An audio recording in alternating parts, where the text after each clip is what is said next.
Tesla has been quiet about the production of their 4680 battery cell until quite recently when they stated that the Gigafactory Texas will be the venue at which this battery would be produced. Investors were actually quite worried about why Tesla was so quiet, but now Tesla has finally made quite a few strides, and now we're also expecting a brand new structural battery pack design. To find out more, stay tuned. Hello guys and welcome back to our channel. In our video today, we shall be taking a look at some new details with regard to the highly anticipated Gen 2 Tesla 4680 battery cell. So let's get right into it. Tesla quite recently has stated that the production of their 4680 battery cell at the Gigafactory will take place during this quarter. Investors were worried about the absence of any news about the battery, as the battery is quite important to the future of the vehicles produced by Tesla. But when Tesla finally spoke, hope arose. But then again, Tesla is known to miss deadlines, leaving everyone to believe that this is just another deadline of theirs that they have set and will miss too. According to certain sources, Tesla was facing quite a few issues with their cell production. Its issues with its electrode technology have been going on for quite some time, and due to this, producing even 1,000 vehicles per week would be hard. But despite all this, Tesla's senior vice president Drew Baglino has stated that we can all expect the production of this battery to begin this quarter. Materials required have been insourced, and the number of manufacturing lines has also increased. Kato is Tesla's current pilot production factory in California, and they're expecting their factory in Texas to produce more than this factory. But still, there are quite a few questions that people are asking and are yet to be answered. A few months back, it was said that Panasonic is going to produce this battery and was hence on the lookout for a site to set up their factory. They had narrowed down their search somewhere to Kansas or Oklahoma, and Oklahoma was finally selected. But then due to legal reasons, it was changed to Kansas. Now a little bit about the battery, it comes with about 5 times the capacity of its predecessor and is quite big in size as well. Tesla is still working on building the cell, and it would be their first time doing so. The factory in which the cells would be manufactured would need hundreds of gigawatt-hours of battery cells per year when the highly anticipated Cybertruck and Tesla Semi come along. Not so long ago, Tesla received battery samples from Panasonic right before its massive production. Let's go back to 2020 when Tesla unveiled the battery. The cell was a new tabless battery that came with a new format and a better internal composition. It also happened to be cheaper and could power up long-range EVs efficiently. As per sources, these batteries have made it to the venue where the Model Y vehicles are being produced. Tesla has a target of touching the production of 20 million EVs by the year 2030, but setting such a target at this point in time is quite challenging. Back to the cell will be produced will come with a dry coat electrode process, which will aid Tesla in cutting costs. In fact, this would halve the cost of producing the Model Y battery. This means that the manufacturing costs could fall to about $5,000 to $5,500, which is around half the cost of a 2170 pack. This means the Tesla would be saving somewhere around $2,000 to $3,000 due to the use of bigger cells. As of now, Tesla's 2170 battery packs use about 4,400 cells for the Model Y.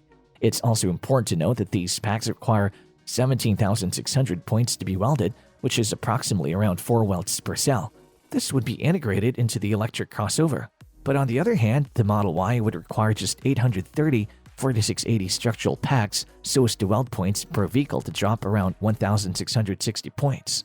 According to some experts who have had first-hand exposure to the battery, Tesla is just halfway in its journey with these batteries and is still facing issues with its dry coat electrode process.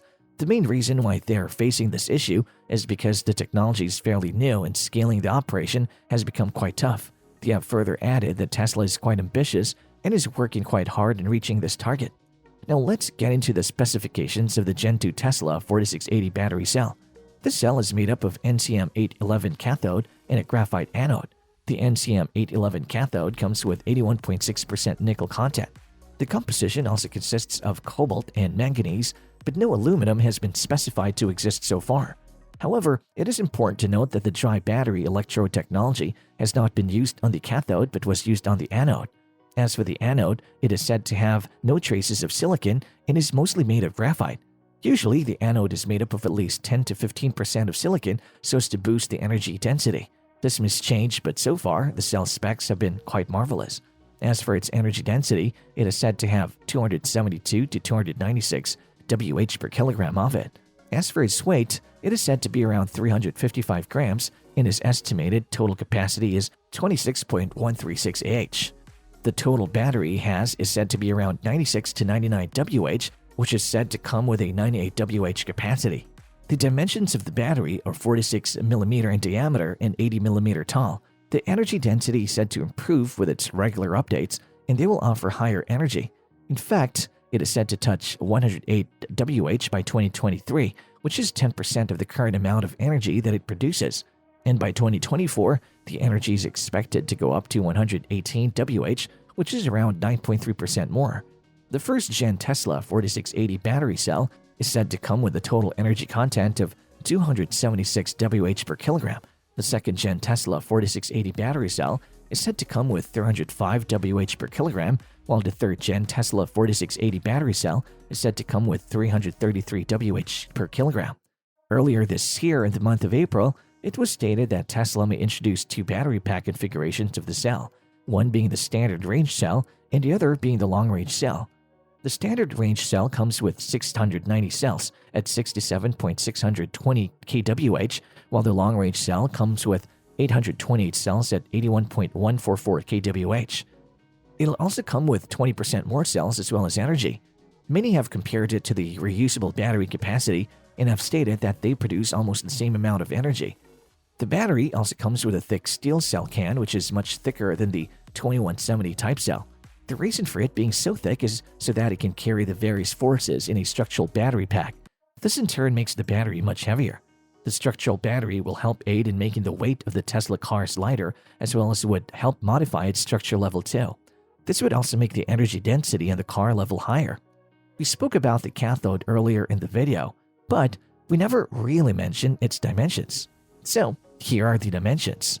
The cathode comes with a thickness of 60 to 70 microns on the 2170 type, while the 4680 type cathode comes with a thickness of 85 microns.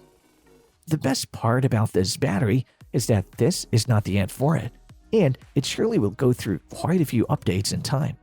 Its demand will also increase, and Tesla will soon find a solution to the existing problems that the Gen 2 Tesla 4680 battery cell is currently facing.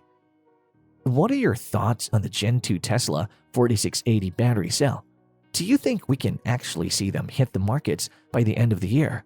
Do you think the Gen 2 Tesla 4680 battery cell can be much better than the 2170 variant of the cell in all aspects? What features of the battery did you like the best? Do bless the comment section below with your thoughts and opinions. With that, we come to the end of our video. We hope you enjoyed our video, and please do support our channel by hitting the subscribe button. While you're at it, do smash the bell icon and drop your valuable comments in the comment section below. See you soon!